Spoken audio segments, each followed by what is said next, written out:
All right, episode 3. What's good, everybody? Nick Harris, 4-Star Telegram. That is John Owning of the Great Pro Football Focus. First off, John, how you doing today? We're doing all right. We rolling through the preseason. Are we getting preseason blues? How you feeling at this point? No, I'm feeling swell. I'm ready to go, man. I'm excited. Football's back. It's been too long without it. I'm ready to go. And we got big UFC fights this weekend, man. I was going to get into that later. Wow. Because there's some controversy building in a couple of those fights too. But we'll start off with. Well, I personally am on my drive back from Oxnard. It's a good 21 and a half in total. I did about 12 and a half yesterday and finishing it up today.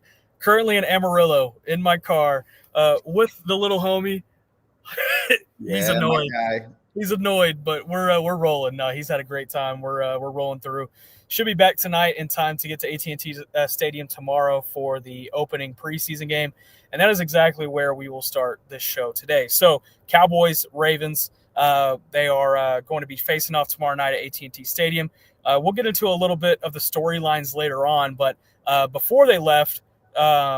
Or before they arrived tomorrow in Arlington, they left Oxnard this past week. 16 practices in Southern California. Kind of final thoughts, I guess we could go through. I did some superlatives this morning on 4-Star Telegram, just overall camp thoughts. And I would like to see if you agree with me on some of these. Now, just from your outside point of view here, offensive MVP, I went Kavontae Turpin, and here's why. Multiple receptions every day. He had more receptions in camp than any other receiver. CeeDee Lamb was super consistent, and I gave him the most consistent award in those superlatives. I had to cook up one to give him because he was that good at camp. He really was. You can see how this offense is starting to open him up. You can start to see how George Pickens is opening him up. There's some opportunities that are going to be available for CeeDee Lamb. Do not get me wrong. He had a great camp. Don't get me wrong.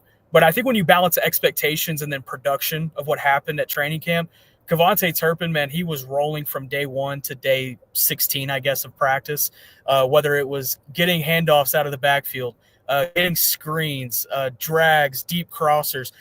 I think the biggest criticism that has come against Kavontae Turpin offensively and his role offensively since being acquired by the Cowboys in 2022 is that he couldn't really understand route concepts. He couldn't put a deep understanding into certain offensive things.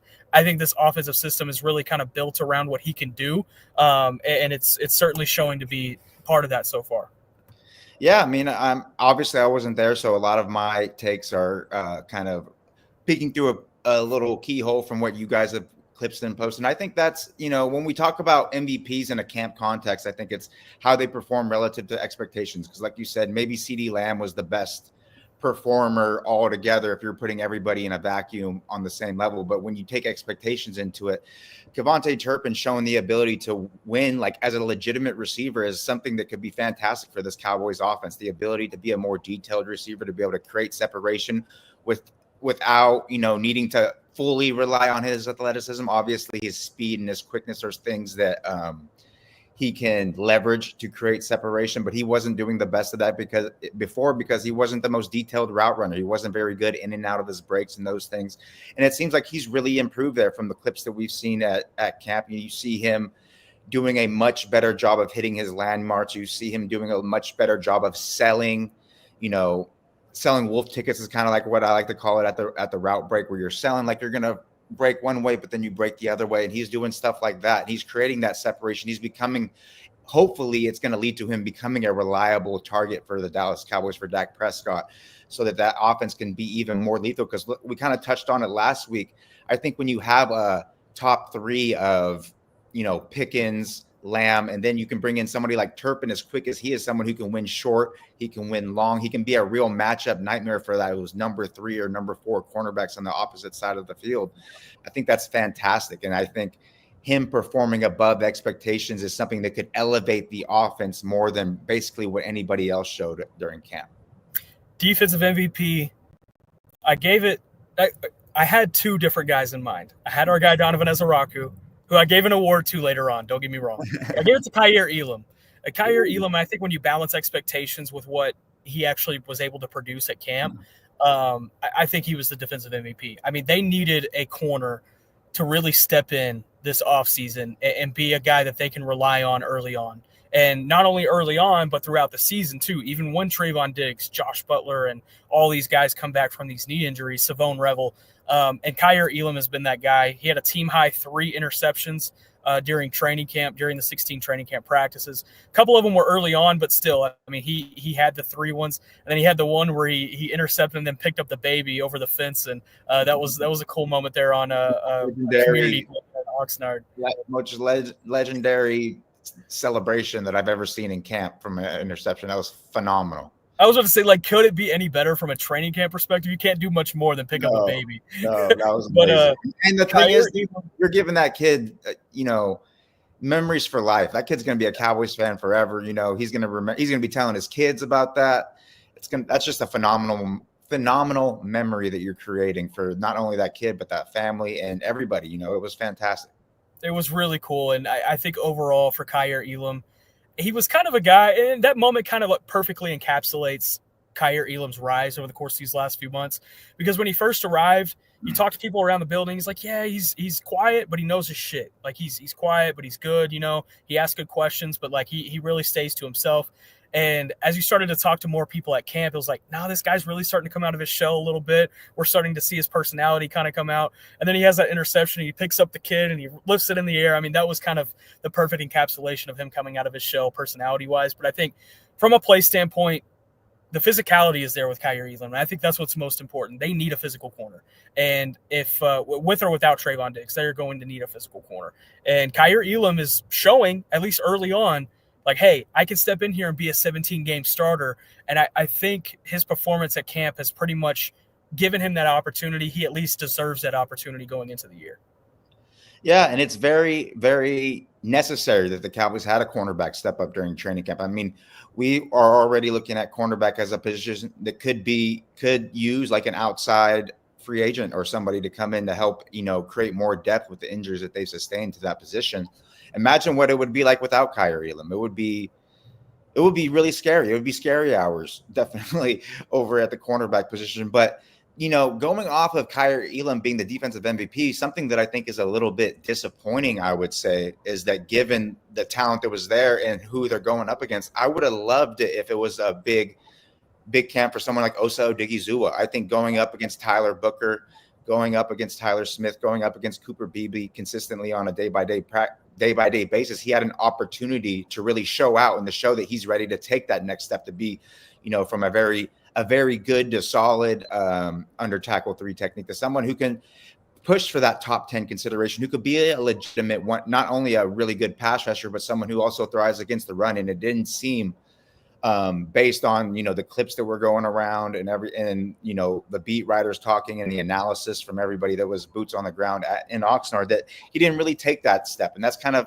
disappointing. I'm not going to say that that's going to makes me worried about him going into the season, but it's definitely something I'm going to keep tabs on. I really feel like coming into this new contract, this is the year that he can really step up and really take on a leadership role in that defense and become, one of those, stalwart 3 techniques in the NFL. And that's it's such an important position in Eberflus's defense. He talks about how it's the most important position in the defense. That's really the defensive lineman that you base the entire defense off of. That's where the will linebacker a lot of times follows behind that 3 technique. You really want them to pierce that line of scrimmage to create backfield disruption. A lot of the schemes are created so the 3 technique can have those one-on-one matchups and create that havoc in the background. And that's just something that they're going to desperately need for him, especially because they don't really have great depth at the defensive tackle position. So going off of your superlative of being so excited about Kyree Elim, I was just a little bit disappointed about what we heard from Osa Odigizua. Question for you, and I think you'd probably have a better lens here.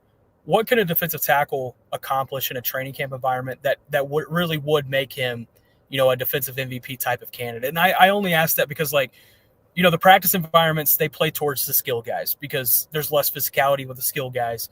And this physicality that you can show as a skill guy, you can get away with in a training camp type environment. But let's say for Osa Odighizua's case, he had some battles with Tyler Booker. Booker won some, Odigizua won some, but you never really saw either of them drive each other into the ground just because that was such a big emphasis for Schottenheimer in training camp. It's like, hey, we do not want bodies on the ground. No bodies on the ground. So from your perspective, what you would like to see from Odigizua? I would have liked to see him winning clean more, getting into the backfield more quickly. Yeah. Quick pressures, quick wins, those types, especially when you're going against a rookie. I know Tyler Booker was heralded. He was a top 15 pick and all of that. And he's someone who we have a lot of high expectations for. But when you have a guy like Osa Odigizua, especially in those pass rush situations, you would expect him to have more success in those situations against someone like Booker, more clean wins, especially with his quickness, with his hand technique, with his ability to play with leverage.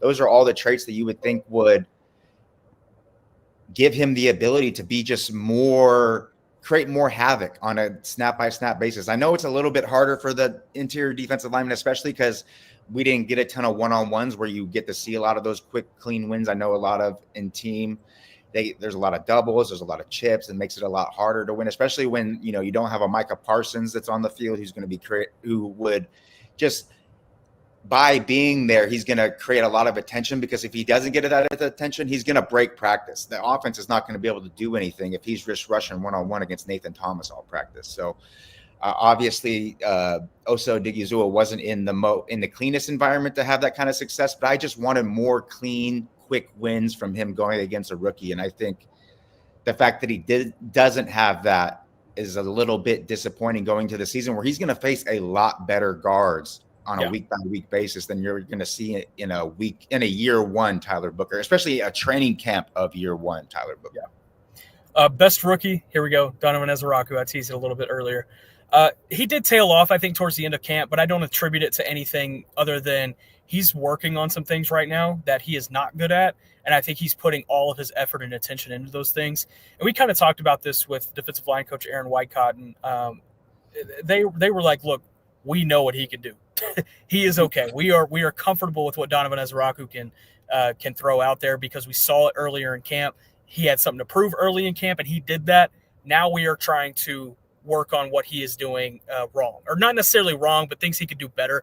For example, in the preseason game, you saw a lot of bull rushes out of Donovan Ezaraku. He's not a power guy, but I think there are ways he can turn his speed into power. You see the athleticism, you see the bend, the flexibility.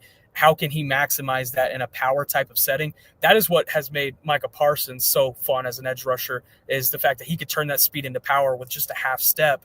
If he can learn some of those same things, talking about Donovan Ezaraku, man, they could have a hell of a NASCAR package with them on opposite ends. But best rookie, Donovan Ezaraku. I think there are only probably a couple contenders here, but Ezaraku clears. Yeah, and I think it's fantastic. We saw all the traits that, like you said, at the beginning of camp that made us so excited that he was the pick in the second round. You saw the lower half pie ability. You saw the ability to run the arc on the outside. You saw the ghost moves where he's able to, run underneath the table, drop that inside shoulder to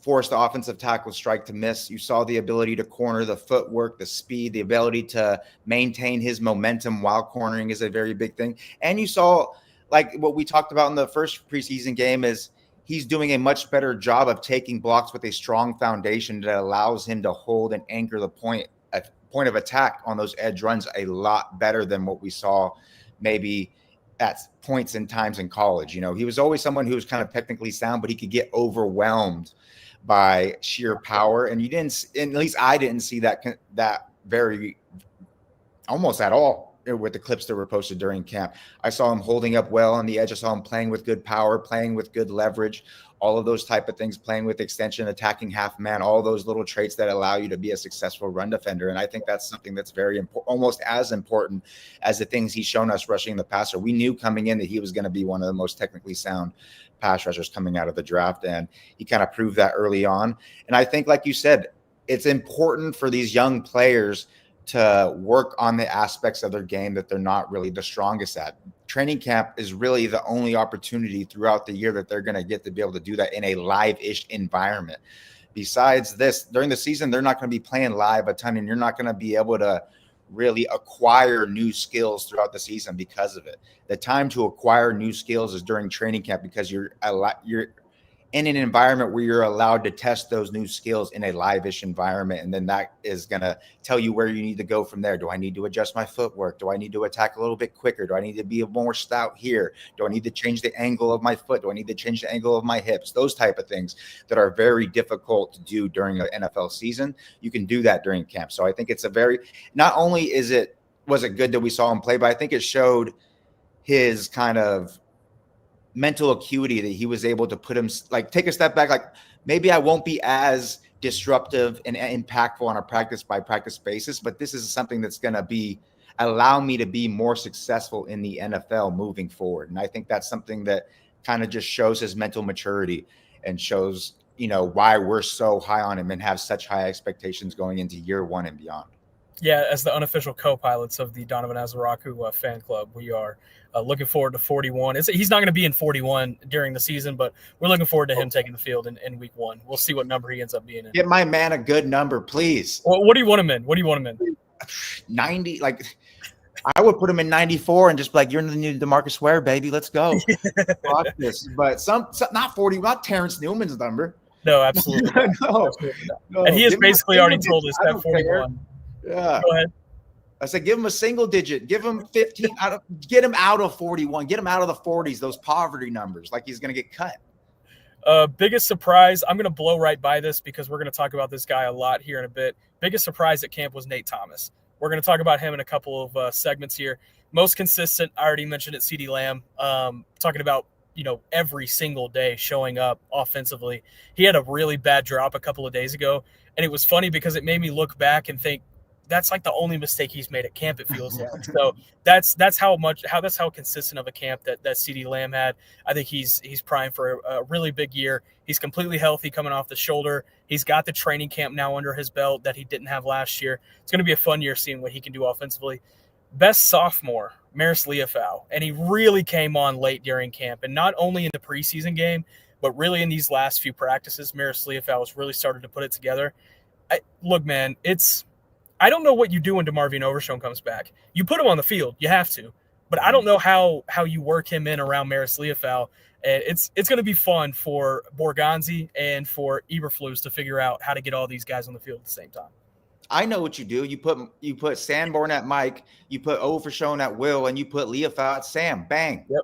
Bang. And base, that's what you do. And then when you go to nickel, you put Overshown and Sanborn on, and then, intermittently bring Leofau in for Sanborn probably, and if you need your two speedsters, your two havoc wreckers on the field. I think I'm excited. For so many years, the linebacker position since Sean Lee retired, really has been kind of an albatross for the Cowboys. But this year, more than most, I think when Overshown gets back, I'm very, very excited, not only about what the linebackers could do this year, but going into the future. I'm very excited about what that tandem can be moving forward. And then lastly, best undrafted player, Zion Childress. And I just had to throw that one in there. He really came on really in the middle of camp and then finished strong as well.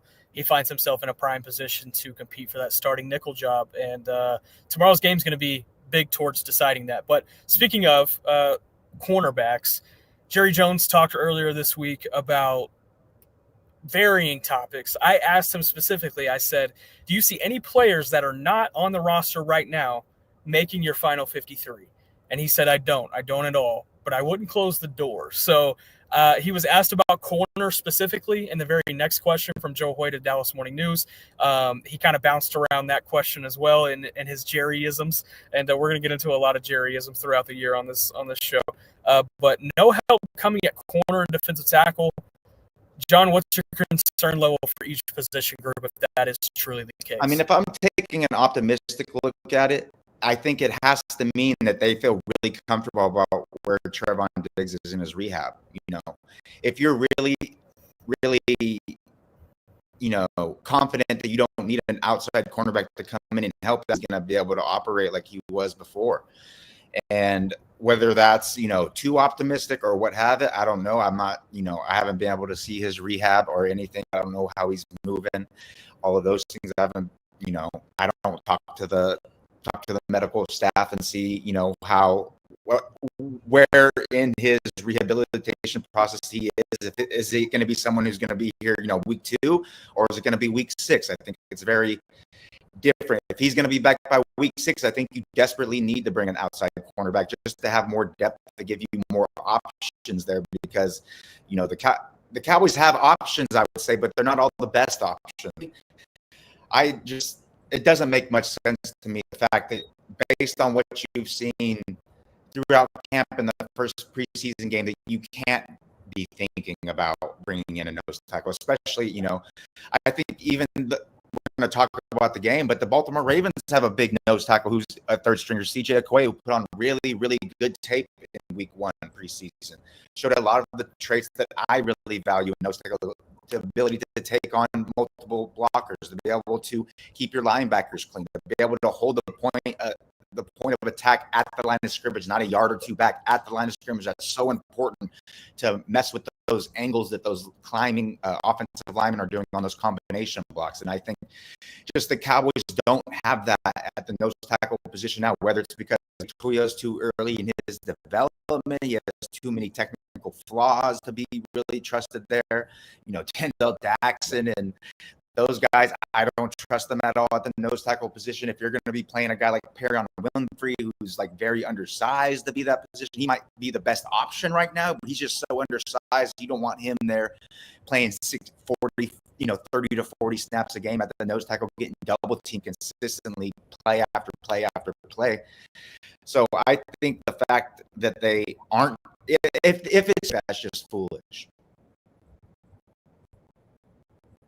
I think, speaking of undersized, and this could just be the ultimate red flag indicator, I think we're going to get into the season. We're going to look up at one tech on the roster as Solomon Thomas, and that is not a good thing. That's not a good thing. That's purely out of necessity. And you talk to each time that I've asked about one tech, whether it be to Matt Eberflus, Brian Schottenheimer, or Aaron Whitecotton, Solomon Thomas's name gets brought up. And it makes me wonder if this team is potentially thinking about rolling with Solomon Thomas at one tech and Osa at 3. That is putting a square peg in a round hole. A square peg in a bad farm. Yeah, there you go. So Solomon Thomas is a guy who started his career as a defensive end, and he's like, he could still play strong side defensive end for some schemes. That's how light he is. That's the way he plays. Any scheme, anytime you're putting him in a situation where he's going to get double teamed on a consistent basis, he's going to get blown back. We saw it on tape throughout his entire career. He's not someone who hangs tough against especially big double teams from those interior offensive line, the centers and those guards. He's going to get moved, and it's going to create.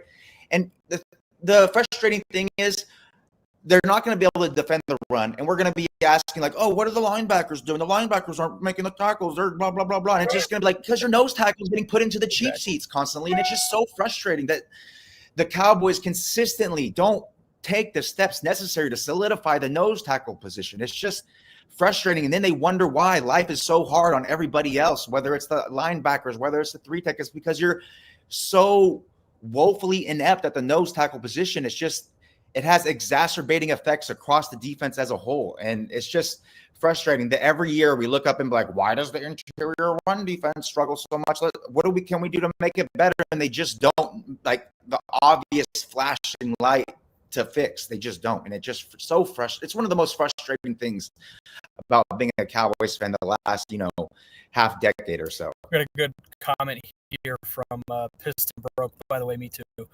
Are we sure Revel can ball? We said the same thing about Carson, and that was not a good showing. Here's the difference, though, between Revel and Carson. Carson was hey, we're in the 5th round. That guy's on the board. Yeah, let's see what he's got. Whereas Revel was, we are going to be targeting him in the 3rd round. If he is there, we are running that card to the table. There's a little bit of different value, I think, whenever you factor in Revel. The question I had, though, during the draft process, and it's still a question that I have today, is how is he going to bounce back from this injury? Going into training camp, we expected him to be cleared by now. Now it's looking like he's going to go well into the season before he is cleared. That's where my concern level starts to pop up. Now, if I were in the personnel department or if I were in the front office, I would go to the coaching staff and be like, look, if you got to play this kid, I get it. Corner is in dire need right now. Don't get me wrong. But if you have the availability to just sit him, maybe throw him out in some special team, basically a redshirt year, that would be the best thing for him. Like, throw him out in some reps for sure. Give him some garbage time just to get going. Get his feet under him. But I don't think you can expect to get the quality reps that you were expecting when you drafted him this year based on what he's going to be bouncing back from. Yeah, I think they're just talking about completely different tiers of talent coming out of the draft. I think Revel coming out was a guy who, without an injury, he's a potential top 20, top 15 pick. I think one of the most interesting things, being at PFF and, listening to different people talk about their different evaluations of the cornerbacks and how they intertwine and everything. And the coverage grades are a big talking point, especially. The PFF coverage grades don't take it, or didn't take into account. They're starting to take them into account this year, actually, but they didn't in the past take into. So even when you take away the plays where he wasn't targeted, he was still one of the highest graded corners. But when we started including the plays where they aren't targeted, his grade rose even more, and he rose even more than everybody else in his draft class. So what that tells me is he's someone who is consistently providing good coverage on a play-by-play basis. He's not someone who's, held up by the fact that he had such good ball production, or that he's getting his hands on so many, targeted passes and preventing so many passes from being completed, even if he's not getting his hands on just with tight coverage. The fact that he was able to provide such good coverage on a play-by-play basis is something that I think lends itself well to the NFL and his body type. He's long, he's fast. He really plays to the Eberflus style where they line up in those cover two shells with the two high safeties, but then they rotate a lot to cover three, and you play that silo coverage where you're taking the verticals down the field and you're taking anything, corners, all of those things. I think he is perfectly set up to be that kind of corner in the NFL, and he can even play a lot of press. I think, take your time with him. I think it's this part, like you just said, this part of his development is so key. The Cowboys cannot mess up this rehabilitation process. And if they need to take a year and give him a whole redshirt year, not even give him a snap, then do that, because he is such a talented person that having him and Deron Bland or him and Diggs, however that, contract fiasco really works itself out, that is a cornerback tandem that you can be really excited about moving forward, especially if you have the pass rush led by Micah Parsons. That is just such a exciting way to be able to suffocate opposing passing offenses moving forward, that I think that there is still very good reason to be excited about someone like Savon Revel. Yeah, and whenever we evaluated him in the draft process, I loved the guy. If you were talking tape alone from his junior season, first round corner, no doubt in my mind. And that's why I had such a close eye on him early in the year last year. But the injury and, the rehab process, it makes it tough. It makes it tough for sure. But, I think we're in agreement here about, potentially letting him redshirt this year if it's available. Piston Broke also says, good point, guys. Looks like Diggs is moving extremely well. Hopefully he'll be back after 4 games. I would be shocked if he's not back by week 5. I feel pretty confident in saying that as of right now. I would guess that he starts the year on IR, but it also wouldn't surprise me if they keep him off IR to start the year, maybe expecting him to only miss about 2 or 3 games. But even at that point, I would just go ahead and IR him, let him miss 4, so you know what you're dealing with against these first 4 opponents, and then you get him back for that week 5 game, which they are playing. I know the first 4 off the top of my head. I don't know week 5. Somebody's out there, you got a schedule in front of you, let me know. But I think, getting him back for those final 12 games or 13 games, that's going to be huge. All right, John, it's sicko time. And we're going to break some Nathan Thomas film down here. He had 10 snaps in the first preseason game against the Rams, which a little bit of a surprise to me that he did not get a lot more. He is expected to get a ton more tomorrow against the Ravens. John, show us what you saw, and then whenever you're done breaking down, what you did see in that Rams game, how can he improve tomorrow in his snaps against the Ravens? Yeah, someone like Nathan Thomas, who's probably, it seems like Tyler Guyton's going to at least miss week 1, so he's someone who's going to, have a substantial role in that first week game. And I think that a lot of people, they talked about how in pass protection they said the prevailing opinion was that he looked fine.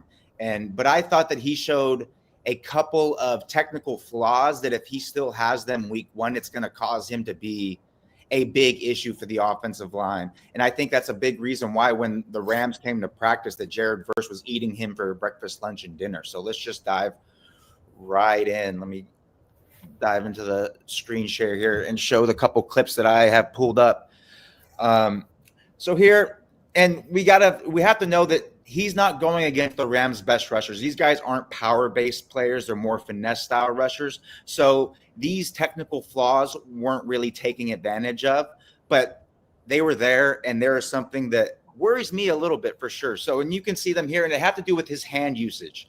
His hands tend to, as you can see there, we'll go to the next very slowly, is look how wide his hands are as he's initiating contact. Look at all that chest area that he's exposing to the opposing rusher. Now you see number 6, his hands land way high on the shoulder pad. His hips aren't really cocked and ready to exert the amount of force and power necessary to really create that walk back. But that is a problem, exposing your chest that much to NFL caliber rushers, NFL caliber edge defenders who are legitimate pass rushers who can create pressure with power. That is going to be a big issue. And it's why Jared Verse was able to eat him for breakfast, lunch, and dinner.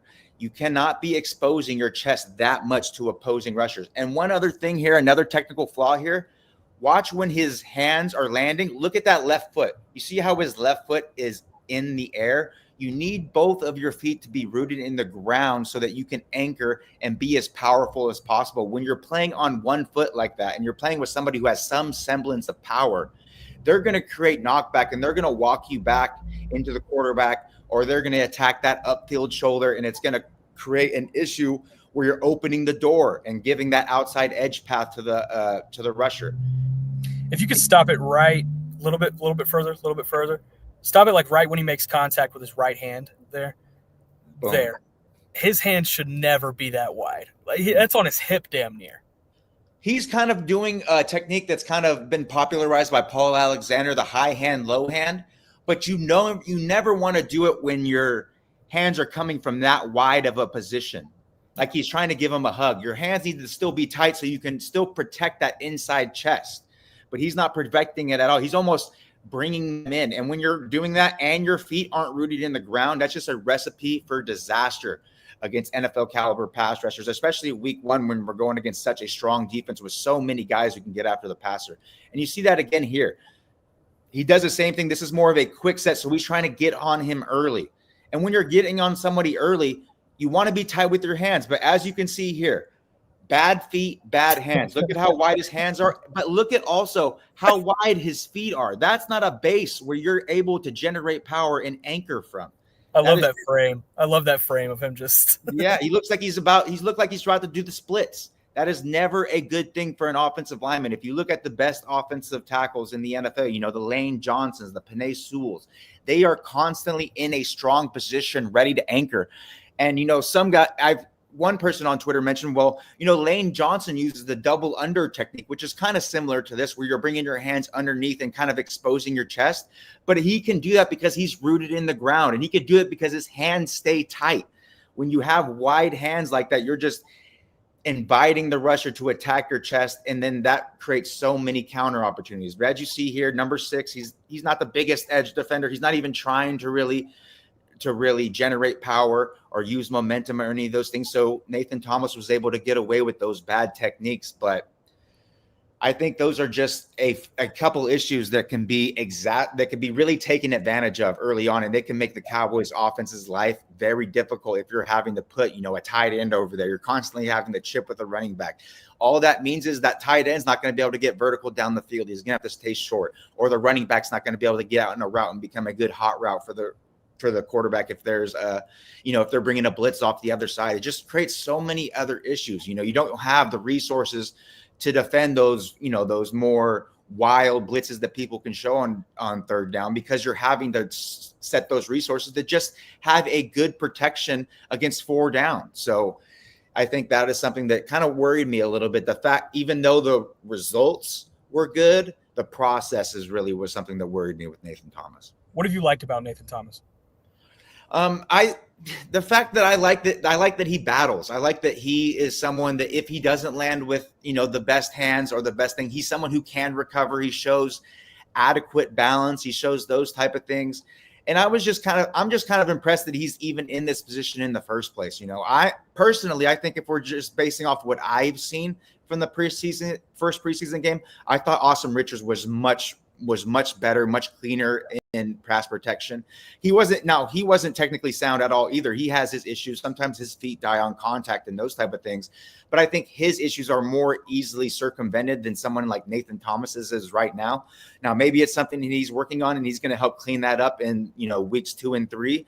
But if I'm the coaching staff, I would be looking long and hard about making Awesome Richards that week 1 left tackle start, just based on what I saw in preseason. Now, again, I'm not privy to everything that has been happening in training camp. So maybe there's been a bigger separation in those reps than there was in the first week of the preseason. But based on what I saw in the first week of the preseason, I'm a little bit more confident in what I've seen from Awesome Richards. And we've seen Awesome Richards perform capably in regular season action in the past. So I'm a little bit surprised that it seems like they're so gung-ho on having Nathan Thomas be the week 1 starter at left tackle without Guyton.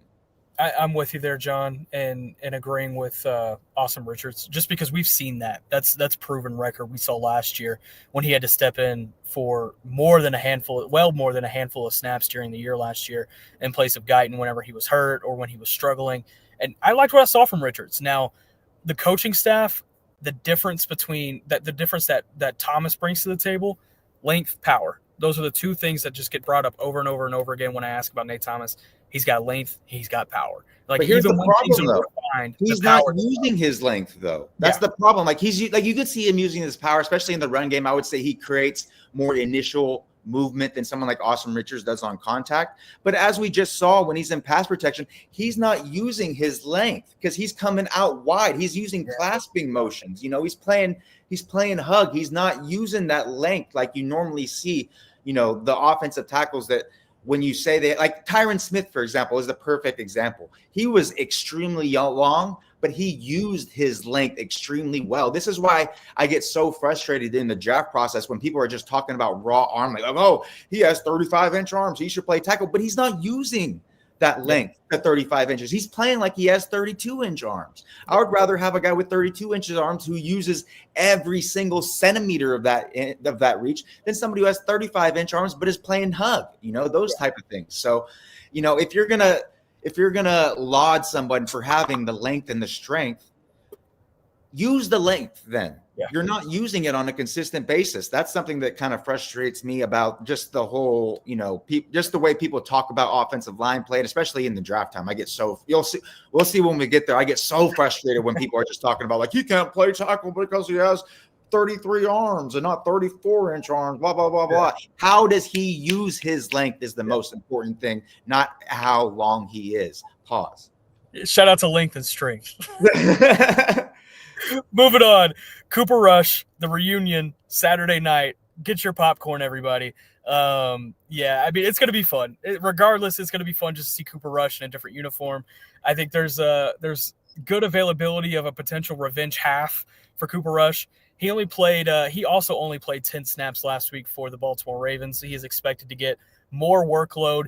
He talked to Baltimore reporters this week for the first time since he was acquired over the offseason. It was surprising to see that this was his first availability. But he mentioned a couple of things. And one, he's excited to get back. He's looking forward to, catching up with some of the guys. But a reporter did ask him, if y'all remember back to that Week 18 game last year, if he had played 68 snaps, which is what the Dallas offense was averaging with him at quarterback, he would have gotten a $500,000 incentive for playing time. And instead, Trey Lance got to start in that Week 18 game and kind of screwed him out of his team incentive. It was controversial. Jerry Jones was asked about it after the game, gave kind of a hush answer on it, said he didn't know about it. But Cooper Rush was asked about it on Thursday. He said, he basically said, I don't hold any hard feelings. He said, you don't really get into stuff like that. He said, maybe if I played better, I would have played. Classy Coop. He's better than I am, first off. He's better than I am. Because I would have been like, yeah, they owe me $500,000, so I'm going to go put $500,000 worth of damage on their second and third stringers on Saturday night. But he took the high road. It's going to be fun seeing him versus Joe Milton, just because it's basically the decision the Cowboys had was, here's Joe Milton, here's Cooper Rush. They went with Milton, and our beautiful producer, Caden Gates, got this little graphic cooked up for us. And Cooper Rush, in the 14 starts that he had in Dallas, those are the numbers that he was able to put up. He was consistent, and I think, bus driver is probably the perfect thing to describe Cooper Rush, whereas Joe Milton, I think they're hoping to get more out of him. Between this matchup, Cooper Rush, Joe Milton, what are you excited to see? And then a Milton-specific case, obviously consistency is going to be the big thing, but is there anything specific you're looking forward to out of Joe Milton? Yeah, man, I think it's interesting. Cooper Rush, he was steady Eddie for the Cowboys as a backup quarterback, and that's really all you can ask for as a guy who's the backup coming in for multiple games for, a Dak Prescott. He was able to keep the Cowboys afloat when he had that opportunity. He was able to stay the tide, and that's all you can ask for. But I do like that the Cowboys are taking a bigger swing on the backup quarterback. They're looking for someone, who can really raise the tide instead of stay the tide. He's someone who can, elevate the offense and win and create offense in different ways. That's what we talked about it last week, his ability to create using his legs, his ability to win, with deep passes. That arm strength is something that comes into play a lot, to be able to generate explosive plays. I think that is something that the Cowboys and Shoddy probably looked at with Milton that gave him the edge over Cooper Rush. Is this guy can create explosive plays for offense, whereas Cooper Rush is just the type of guy that if he's operating at his best, he's just keeping you on track. He's keeping you on schedule.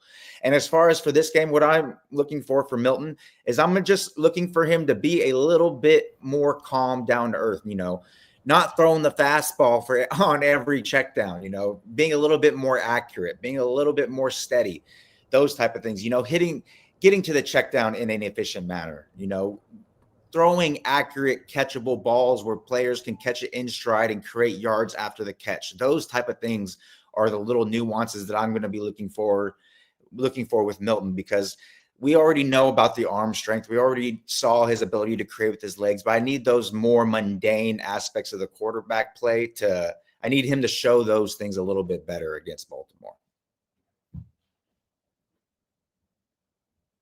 Uh-oh, did we lose Nick? I think we lost Nick. All right, I think since we lost Nick, I think it's time to move on to the Baltimore Ravens preview. It's going to be an interesting game, preseason game too. We're going to be able to learn a lot of new things about the Cowboys. There's going to be players there's going to be players in the game that didn't get to play in week one. I'm looking at you, Tyler Booker. I'm very, very excited to see what Tyler Booker can do against an interior defensive line like the Baltimore Ravens. They have not only guys that have size, but they have athleticism, and their ability to take on and absorb blocks is probably some of the best in the entire NFL. And that's why their linebackers like Roquan Smith can have such consistent successes, because those interior defensive linemen are consistently doing their job.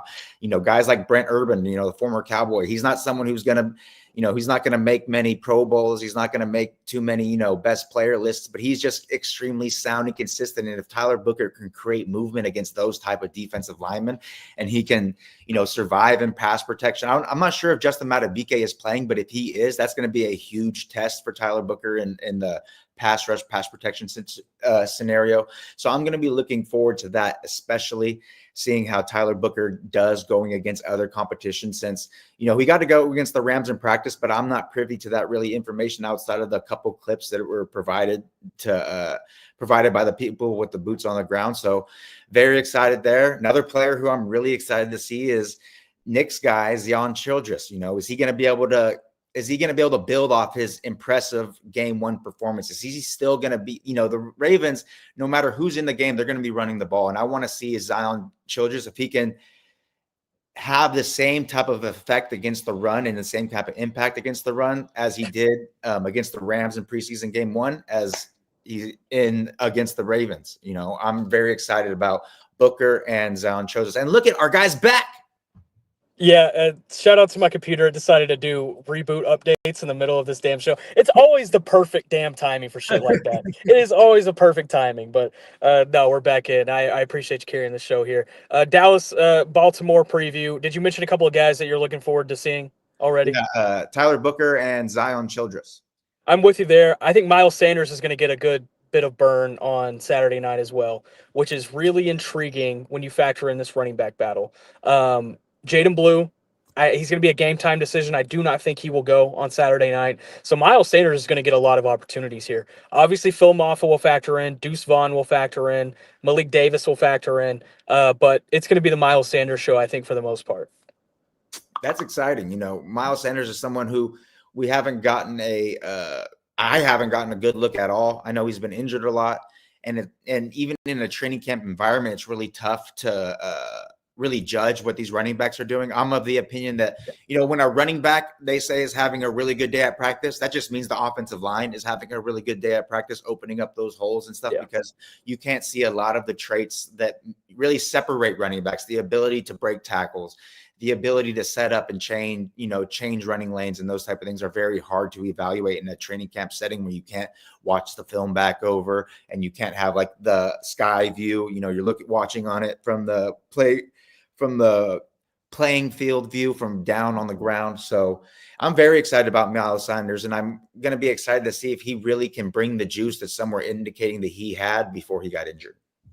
Yeah, I will argue one point there in the sense of, even when those holes do open up off on the offensive line, those guys just have to be in the right spots. And I think that's probably more so where you would get, a running back good day at training camp, just because there were times last year where Ezekiel Elliott had holes in front of him and he would just like bounce to the sideline. We're talking about NFL. What are we doing? NFL running backs, Nick, not has-beens. Yeah, that was where it got rough. Phil Maffa had a really good week of camp, though. I'm excited to see what he can do. He's really starting to put some days together, but I think, John, you can only keep 3 of Javonte Williams, Miles Sanders, Jaden Blue, Phil Maffa. You can only keep 3 of them.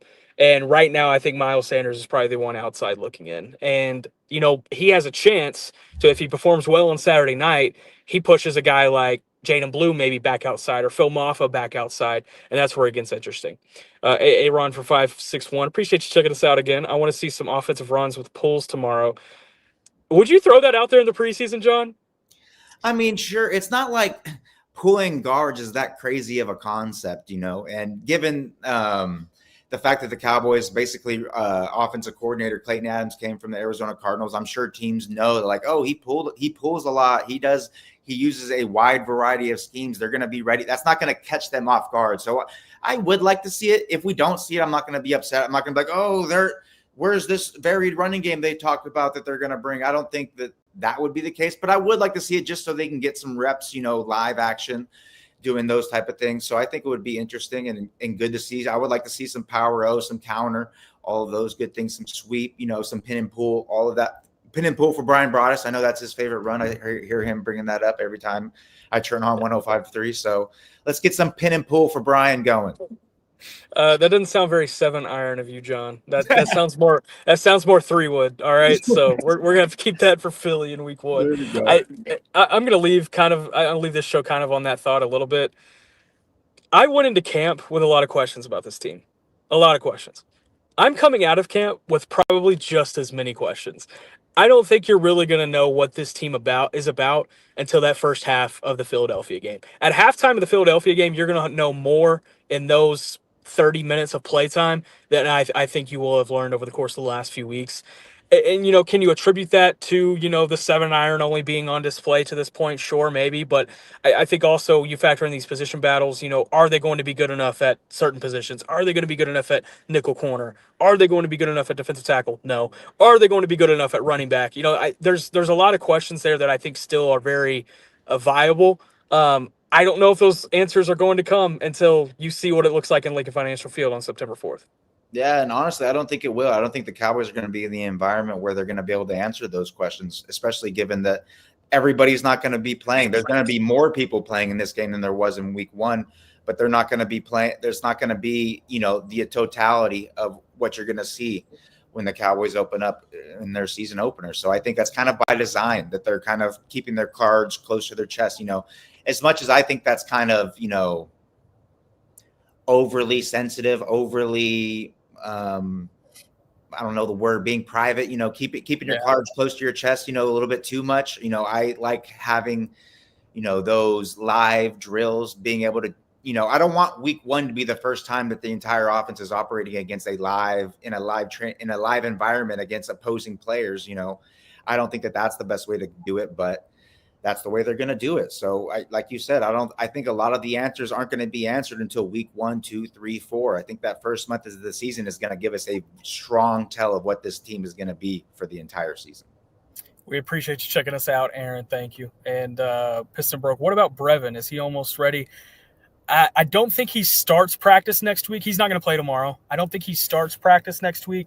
I could see him logging a practice before the end of the week next week, though, in hopes of playing next Friday against the Falcons. That's going to be a big one. You want to see him out on the field. Also, John Stevens. Didn't see him against the Rams.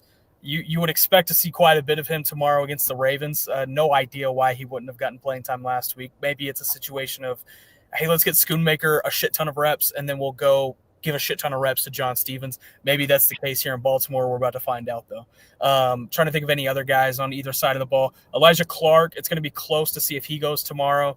He's dealing with a leg injury from the game against the Rams, the preseason game. He did not practice this week, but he looked good on the courts a couple days ago, so I think he's going to be close to go tomorrow. That's going to be a big one at the safety position. But overall, man, let's have some fun. Another preseason game. We're going to have a lot more to talk about coming out of the game next week. A couple more episodes next week, John, and then we're going to start talking about breaking down this 53. We're going to do an episode just completely projecting the 53-man roster, and that's one of my favorite things. I can't wait to leave CJ Goodwin off for the 10th straight year and be proven wrong yet again. Same here. CJ Goodwin on my 53. I refuse to do it. I know he's going to be there. I just refuse to do it. But no, we're going to have some fun. Yeah, I'm excited, man. More film to dive into, more tape study, more film breakdowns coming in the future. It's all going to be good. I'm so excited. Season's here. Thank you guys for following us along. Make sure you like, subscribe, hit that button. I always hear people say that on YouTube, so I thought that I should say it for once. Is that what they say? That's what they say? Yeah, like, subscribe, hit the button, hit the bell. No, the bell. Hit the bell. We're new to this shit. Get notified. So. All of that fun stuff. Do all of that. Share to your friends. Read the transcript to your mom, to your grandma. Do all of those things, okay? All of them. Be a real fan. Don't be a hater. John, I appreciate you, man. This has been great. 3 episodes in, I feel like we're hitting our fastball. We will be back some point next week. I'm going to shoot for Monday, maybe Tuesday. We'll see. We'll keep an eye on our Twitters. We'll be sure and promote it accordingly. And we'll get on a more regular cadence once the regular season's here. Preseason's a lot more difficult because I'm doing a lot of stuff that I won't have to do in the season. Nick, is traveling the United States, trying to come back and forth between what he's doing. So we got a lot of things. But once we get to the regular season, we will have a much more consistent upload schedule that you guys can kind of set your clock to. For our beautiful producer, Caden Gates behind the scenes, thank you, Caden. John Owning, appreciate you, man. I'm Nick Harris. We'll see you next time here on the Cross Chop. Peace and blessings.